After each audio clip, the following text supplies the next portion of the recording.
Peel would always be waiting in his bedroom window, his arm raised in a silent salute. And the stranger, when he spotted him, would always flash his running lights twice in response.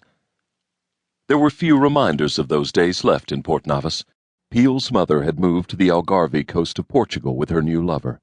Derek, the drunken playwright, was rumored to be living in a beachfront hut in Wales, and the old foreman's cottage had been completely renovated and was now owned by posh weekenders from London who threw loud parties and were forever yelling at their spoiled children. All that remained of the stranger was his catch, which he had bequeathed to Peel the night he fled Cornwall for parts unknown.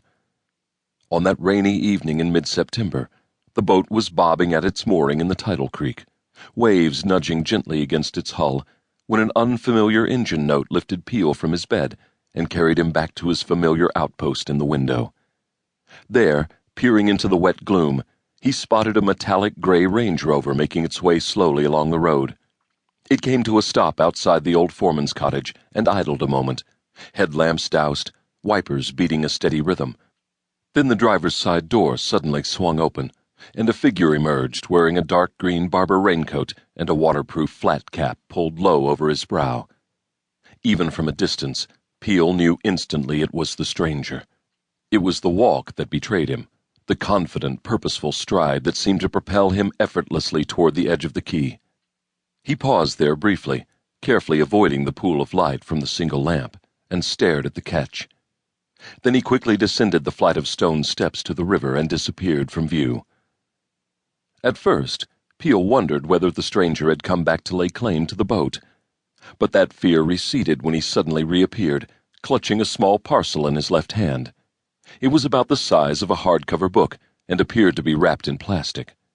Judging from the coat of slime on the surface, the package had been concealed for a long time. Peel had once imagined the stranger to be a smuggler. Perhaps he had been right after all.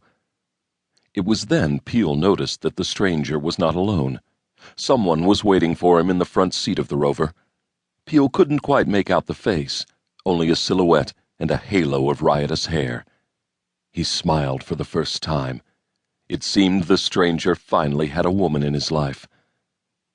Peel heard the muffled thump of a door closing and saw the Rover lurch instantly forward.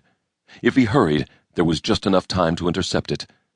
Instead, in the grips of a feeling he had not known since childhood, he stood motionless in the window, arm raised in a silent salute. The Rover gathered speed, and for an instant Peel feared the stranger had not seen the signal.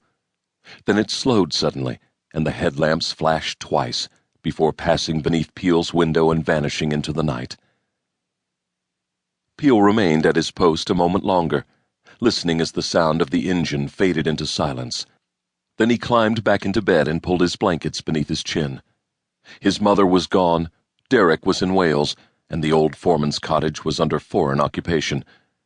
But for now, Peel was not alone. The stranger had returned to Cornwall. Part 1. Provenance. 1. Glastonbury, England.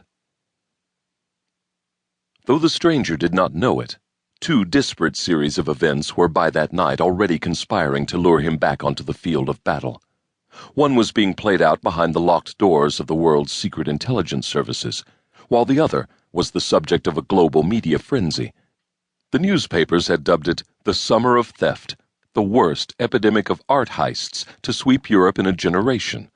Across the continent, priceless paintings were disappearing like postcards plucked from the rack of a sidewalk kiosk. The anguished masters of the art universe had professed shock over the rash of robberies, though the true professionals inside law enforcement admitted it was small wonder there were any paintings left to steal. "If you nail $100 million to a poorly guarded wall," said one beleaguered official from Interpol, "it's only a matter of time before a determined thief will try to walk away with it." The brazenness of the criminals was matched only by their competence. That they were skilled was beyond question. But what the police admired most about their opponents was their iron discipline. There were no leaks, no signs of internal intrigue, and not a single demand for ransom. At least not a real one. The thieves stole often but selectively, never taking